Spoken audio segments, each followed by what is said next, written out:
This is part 2 in the mixed media and fabric dyeing video series.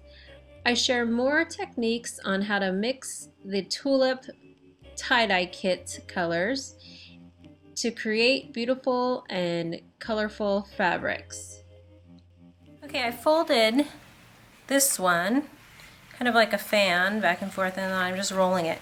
I'm going to dunk it in water first to get it nice and saturated, and then dip it. I added a little bit of yellow to this mixture to make it a little bit of a deeper blue color. And I'm gonna dip the two edges in there, and you can see how now, since it's wet, the color is running into the center there. And I'm just gonna let this sit. So when you're using the fabrics, it's always fun to experiment. Let me just grab another paper towel.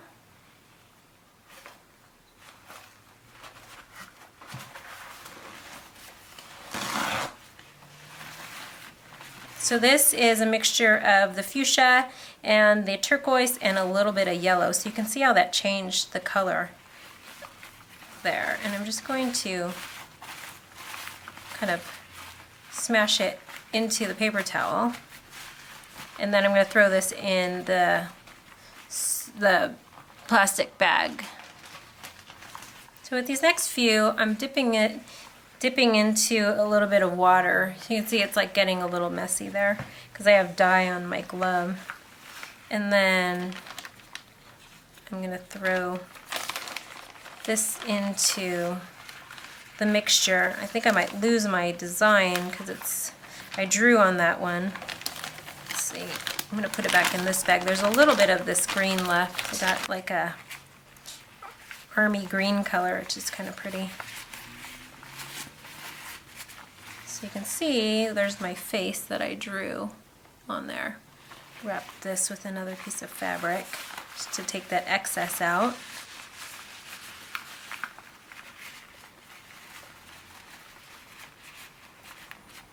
Put that there for a minute, and I just want to use up the rest of this color in here. Let's try this.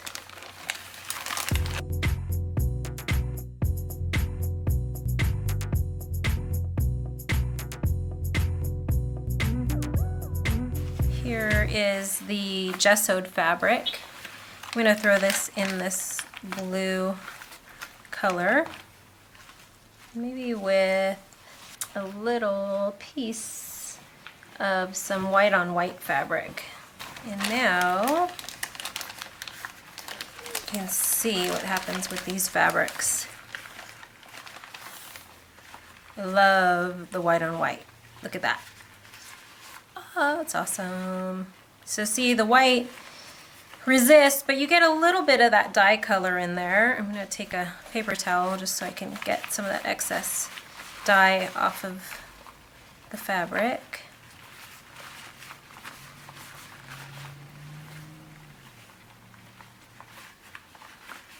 It's pretty.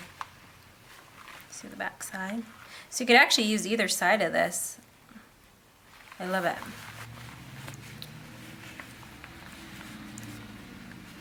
Well, I'm gonna just do a little scrunching, and I want to put it in this a little bit of yellow first, and then throw it in the blue and see what happens. It's gonna mix the color. I may cover it up a lot. Squeezing out all that excess. And you can see, oh, this was that piece that I did with the gesso on there. And that's really pretty too. It's one of the best resists that you can create. So let's see what this looks like as I open it. So you can see where I folded it, it's getting color, and then it's leaving open some of that other stuff. I'm just gonna leave it and then throw these all in the bag. Throw that in there, and Maybe some of this lace.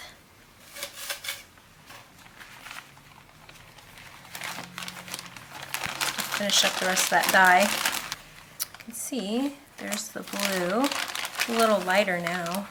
It's pretty. And then I'm just going to throw in these other pieces in there. Just let that all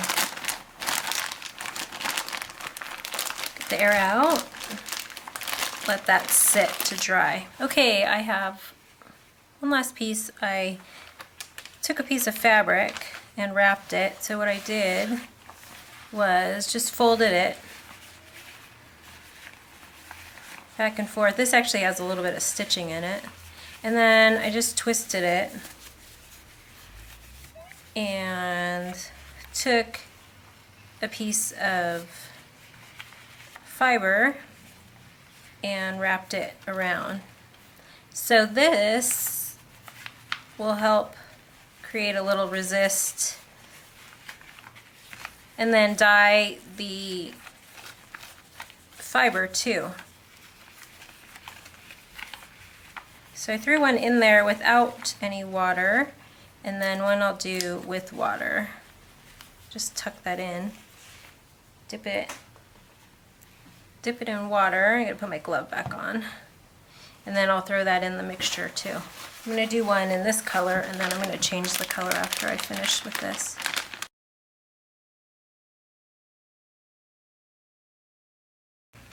And so I've got that thread and some of that color that I wrapped there. I'm just going to take this and squeeze it all together. And then throw these in my bag.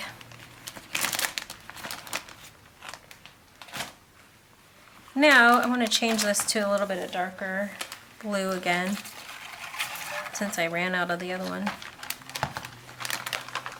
As you can see, it's kind of a deep blue there. I'm going to put a little bit of yellow, and that will help it turn into that darker blue without going into like a brown, so I get more of that indigo look.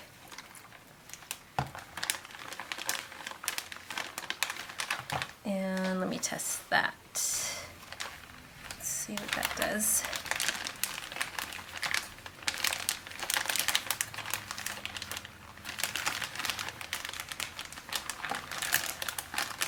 Ooh, that's pretty. I think I like that.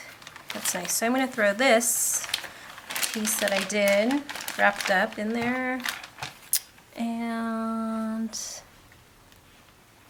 maybe this rag. I'm just going to twist it and tie it. I'm going to wet this also. Just dipped it in a little bit of water and then tie that in there.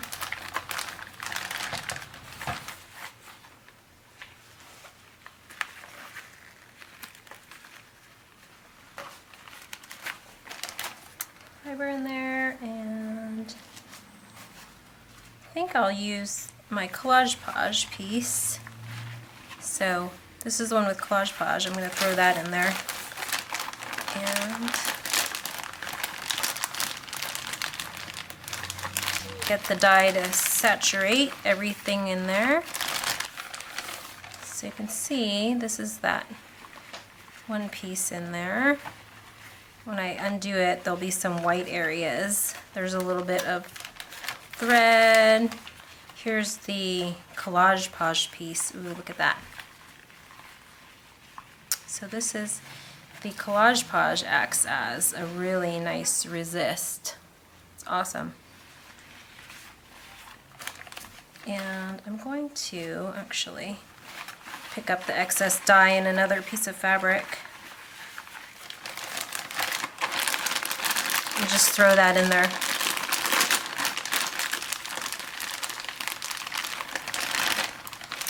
Throw all this back in here and then let that kind of saturate everything. So there's a lot you can do with the 3 primary colors. In this set, it happens to be fuchsia and yellow and turquoise. So you get a little bit, you know, variations of some really cool blues, depending on how you mix the three colors. I really like that indigo look.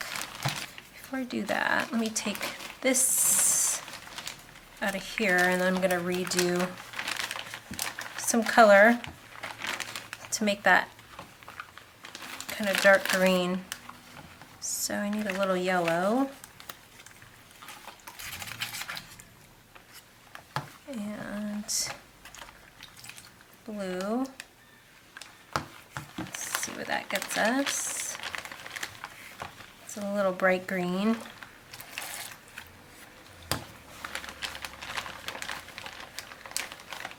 Now I've got like leprechaun green. I'm going to put a little tiny bit of fuchsia in there. And hopefully I didn't put too much.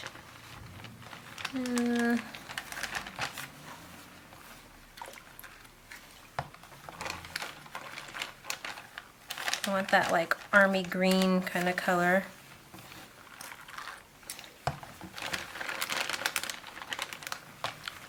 That might be good.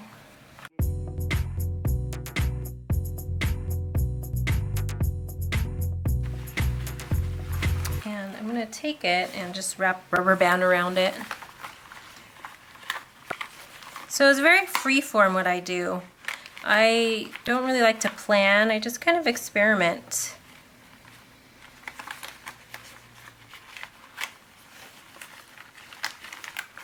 And we'll throw that in there, see what color that ends up being.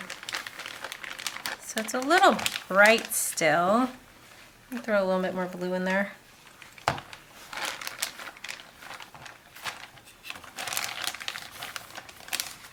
Still a little bright,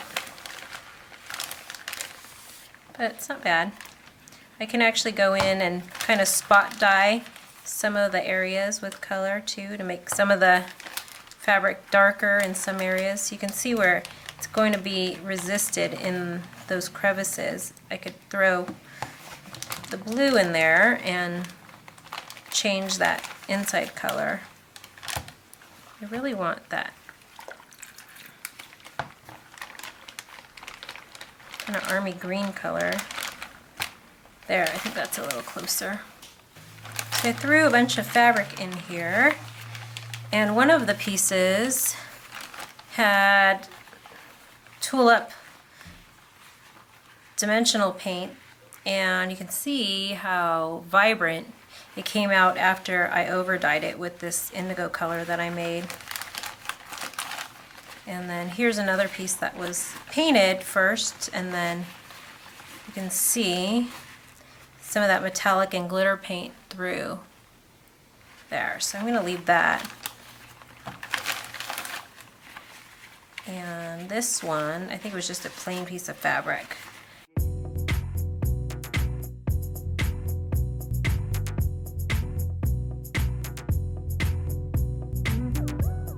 And I can throw all this back in here and let it sit 6 to 8 hours. Get all the air out of there.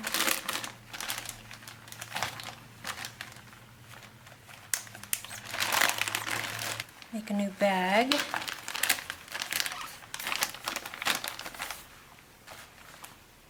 For the pink fuchsia, and I'm going to experiment with this. It's kind of got a purple on it, so let's see what happens. A wet portion of it, and then throw that in there. Maybe add some lace in there also.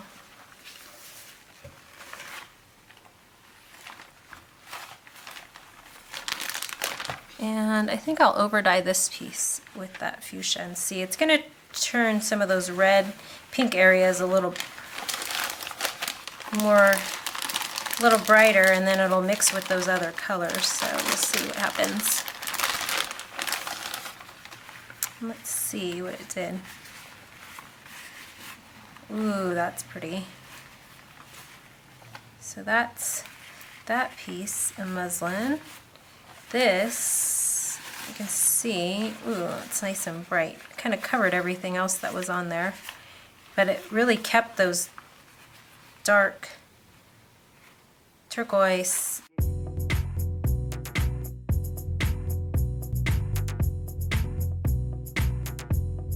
Let's see, let's mix these two together and see if we can get a nice little orangey color.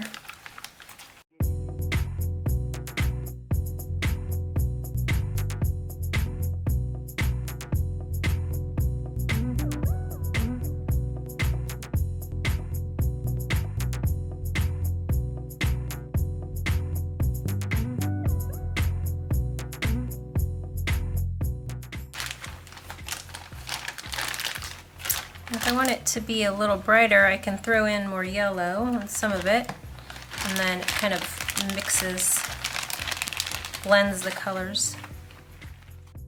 Once you've finished dyeing all of the fabric pieces, let the bag sit for 6 to 8 hours or longer for deeper, richer colors. Then follow the instructions on how to wash out the fabric and rinse and dry it. I like to iron mine to keep it nice and flat. Have fun experimenting with tulip tie-dye kits and one-step dyes.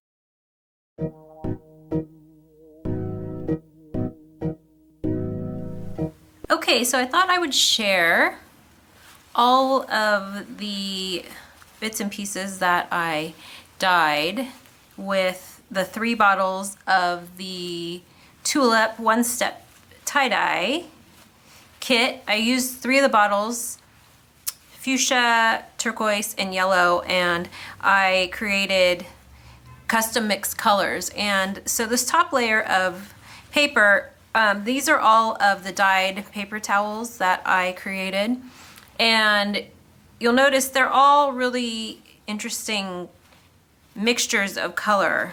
And that's what I love about using the paper towels to kind of wrap everything up, because you get these great pieces for collage. So I can use them to collage onto fabric, onto wood, onto metal. I paint over the top of them. I use Collage Page to attach them. And I love to stamp over them with more paint and gesso, and write over the top with India ink. So I wanted to show you, I don't know how many are here, but there's a big pile. And then here is all the fabric that I dyed, and these were just small bits and pieces of paintings on fabric that I had created in the past. And so a lot of times what I'll do is take all of these remnants and over dye them on top of the paint or doodles that already exist, or I use just little bits of remnants that I have in my studio. So I talked more about all of the pieces when I dyed them, but you can see how over dyeing them, you still see the acrylic paint, and then anywhere that was blank or without paint is now the color of the dye. So these were all washed. Once I rinsed out the fabric in warm water, I threw them in the washer and dryer. So you just follow the directions that are on the package. So I over dyed a piece of muslin that I had drawn one of my girly glam faces on, and then bits and pieces of other fabric. So a lot of these pieces, like I said, they get used in a variety of projects. So I really love dyeing smaller pieces so that I can sew them or put them into handmade books or journals or parts of tote bags, but this would make a section for a great little cover. I can do some free motion stitching on it. And I even take, bits of fabric that I've cut out and over dye this. So this is the tulip dimensional paint that's on here, and just smaller bits and I wanted to show these because these look so cool once they're done. So these were painted first with the Tulip soft paints, and then I doodled with the dimensional paint, and then I over dyed it with the fuchsia dye. And so you can see how vibrant that is.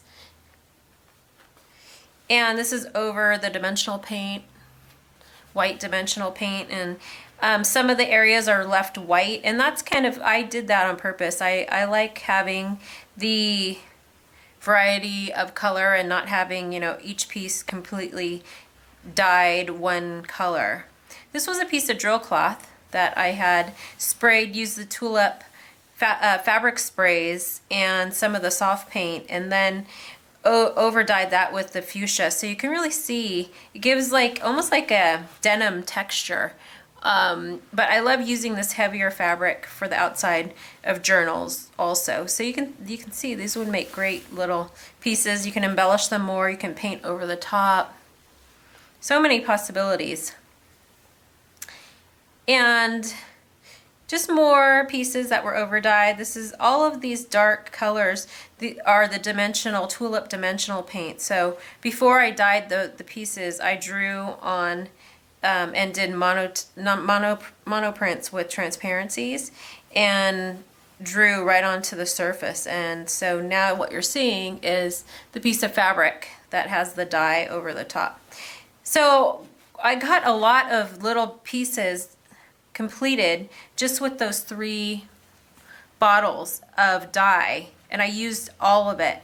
So I created all of these other pieces, so you can see how it looks really cool over, this is over marker and dimensional paint. I think there is also white and black dimensional paint, and then I've used some of the Tulip markers on there, the fabric markers, and I washed this. So this was dyed and then washed and dried, and you still get a really great vibrant color. And so the ones that are a little bit more empty like this, you know, I might collage more on it. I just love that now I have all these really great pieces. I can make a whole fabric book out of all of these remnants. So this could all, you know, they could all lay inside of each other. And I love having a variety of sizes as my pages. So, you know, there's so many possibilities with all of these great things. And I wanted to show you these also. Some of the trims and lace that I ended up coloring with the dyes. Some of them, the bigger pieces I dried and washed. The smaller pieces I just made sure that I squeezed out all the dye and then I heat set them, just because I didn't want to get them tangled. But you could wash them, put them inside like a little lingerie bag, and that way they won't get tangled. That would work, because all the little frayed edges end up kind of getting twisted into each other.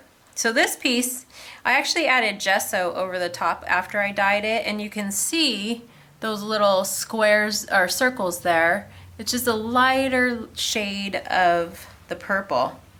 I really loved how this one came out. This was folded and rubber band, twisted and rubber band, and so you get this really great mixture of color. So one of the things I love about mixing these dyes is that they kind of separate once you put them on the fabric. And for my work, it's perfect. I don't mind the color being, you know, you get this kind of variegated different shades and tints of the colors, and I love how this turned out. I thought the color was a lot darker when I first put it on. This was the darkest that came out.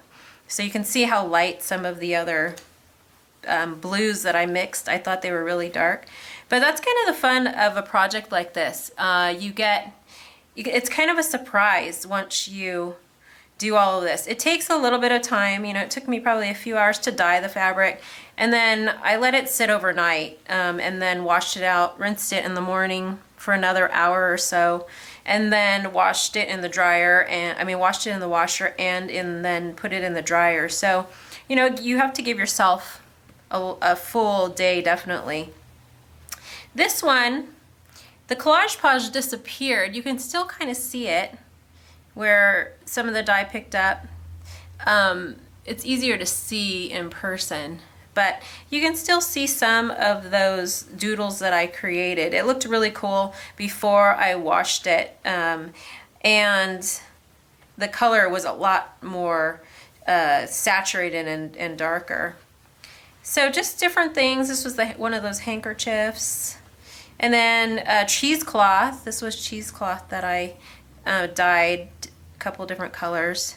And I love this piece too. It's got just these little hints. This was collage podge doodled on there and then over dyed. This is a piece of muslin.